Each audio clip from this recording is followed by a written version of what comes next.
Assalamualaikum warahmatullahi wabarakatuh. Halo anak-anak, apa kabar? Kita bertemu lagi dalam video pembelajaran bersama Bu Puji. Anak-anak, pada video kali ini kita akan membahas tentang materi pewarisan sifat pada makhluk hidup. Ada 4 materi anak-anak yang akan kita pelajari pada bab ini. Apa saja? Materi yang pertama adalah molekul yang mendasari pewarisan sifat. Materi yang kedua, hukum pewarisan sifat. Materi yang ketiga, pewarisan sifat pada makhluk hidup dan kelainan sifat yang diturunkan. Serta materi yang keempat, penerapan pewarisan sifat dalam pemuliaan makhluk hidup. Anak-anak, perlu kalian ketahui bahwa pewarisan sifat pada setiap makhluk hidup merupakan hal yang begitu penting. Mengapa? Karena melalui proses inilah makhluk hidup dapat menjaga ekstensinya serta mempertahankan jenis keturunannya masing-masing. Pada materi yang pertama ini kita akan membahas tentang molekul yang mendasari pewarisan sifat, yaitu yang pertama adalah materi genetik. Materi genetik adalah gen yang merupakan sepotong DNA yang membawa informasi suatu sifat dan gen tersebut yang berada di dalam kromosom. Materi genetik ini memegang peranan penting dalam proses pewarisan sifat, karena setiap sifat dan karakteristik yang ada pada setiap orang merupakan warisan dari orang tuanya yang diwariskan melalui materi genetik. Molekul yang berperan dalam materi genetik ini adalah asam nukleat, yaitu DNA dan RNA. Sedangkan kromosom merupakan benang halus yang berfungsi untuk membawa materi genetik pada makhluk hidup.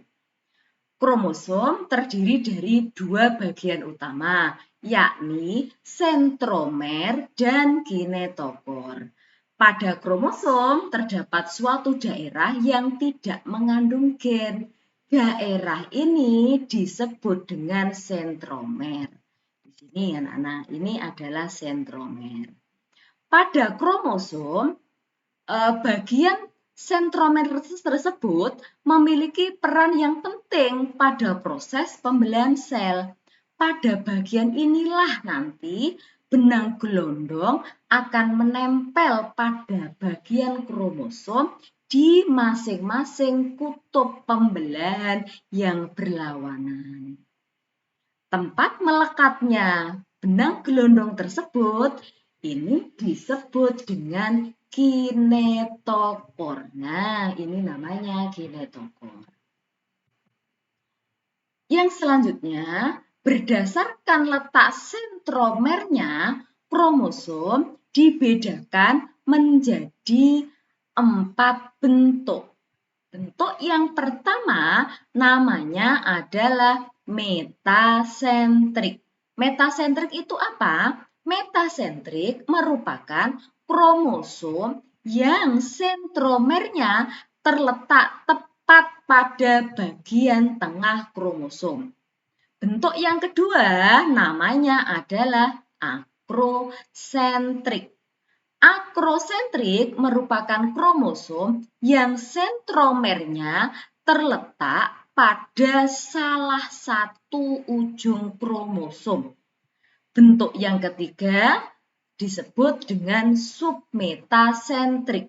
Submetasentrik merupakan kromosom yang sentromernya mendekati bagian tengah kromosom.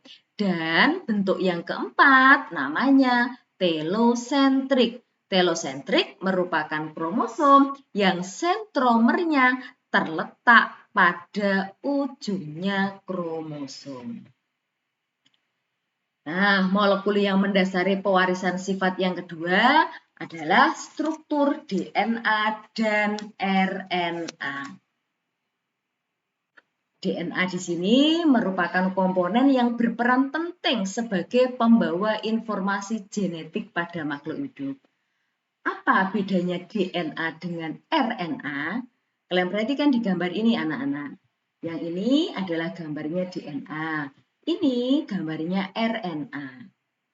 DNA banyak dijumpai pada nukleus dan membentuk senyawa nukleoprotein bersama dengan protein.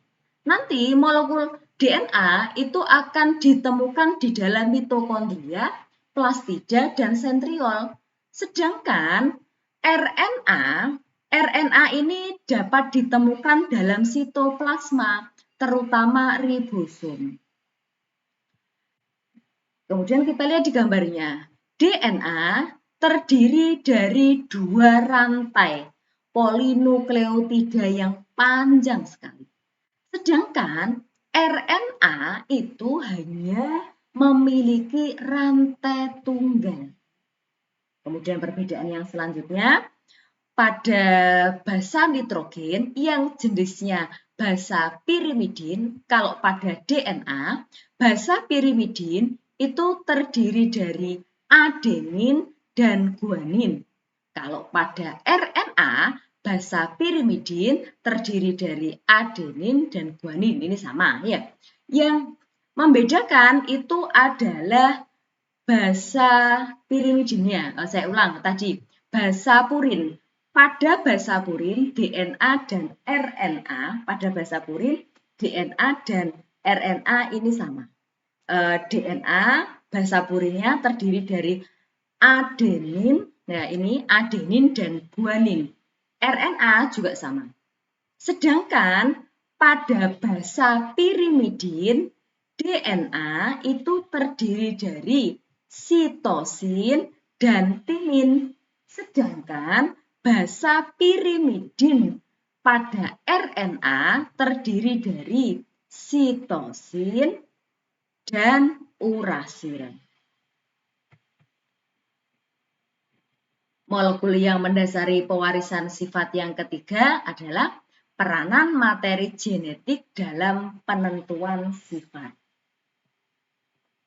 Untuk memudahkan kita dalam memahami konsep hukum pewarisan sifat yang akan kita bahas pada pertemuan berikutnya, maka kalian harus paham dulu istilah-istilah yang terdapat dalam persilangan nanti. Apa saja istilahnya? Yang pertama adalah parental, diberi simbol P. Parental itu artinya indukan atau orang tua. Kemudian istilah yang kedua adalah filial. Filial itu diberi simbol F. Filial itu adalah anak atau keturunan. Nanti ada F1 yang artinya keturunan pertama, ada F2 keturunan kedua, dan seterusnya. Kemudian istilah yang ketiga adalah gamet. Gamet yang kita beri simbol G. Gamet ini adalah sel kelamin dari genotif. Misal, nanti kita beri simbol A besar, A kecil. Misalnya A besar, A kecil berarti gametnya itu ada 2, yaitu A besar dan A kecil. Kemudian ada yang namanya alel. Alel itu pasangan gen yang terletak di lokus yang sama pada kromosom homolog.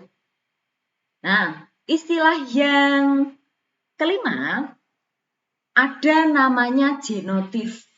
Genotif tadi pada gamet tadi kan ada genotif A besar A kecil. Genotif ini sifat yang tidak tampak, yang tidak bisa kita amati. Ya, itu genotif. Yang tidak bisa diamati tentunya dengan menggunakan indera.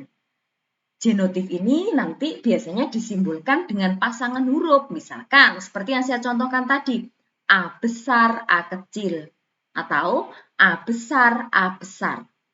Atau bisa 4 huruf, A besar, B besar, B besar, dan seterusnya.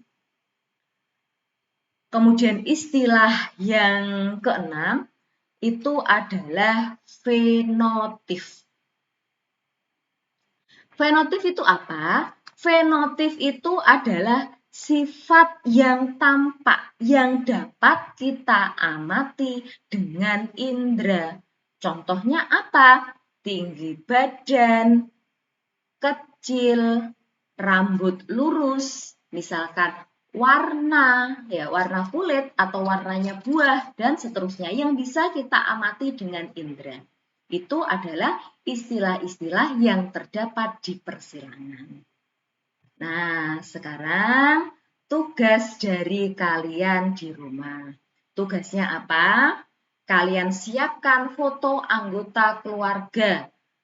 Ayah, ibu, kakak, adik, kalian sendiri atau di rumah kalau ada kakek, nenek, semuanya disiapkan fotonya. Kemudian kalau foto sudah disiapkan, kalian amati ciri-ciri yang tampak atau fenotip dari anggota keluarga kalian. Kemudian ceritakan ciri-cirinya di depan kelas saat kalian nanti tatap muka terbatas. Demikian anak-anak materi hari ini. Semoga bermanfaat. Tetap jaga kesehatan. Sampai bertemu lagi pada video saya berikutnya. Saya akhiri. Wassalamualaikum warahmatullahi wabarakatuh.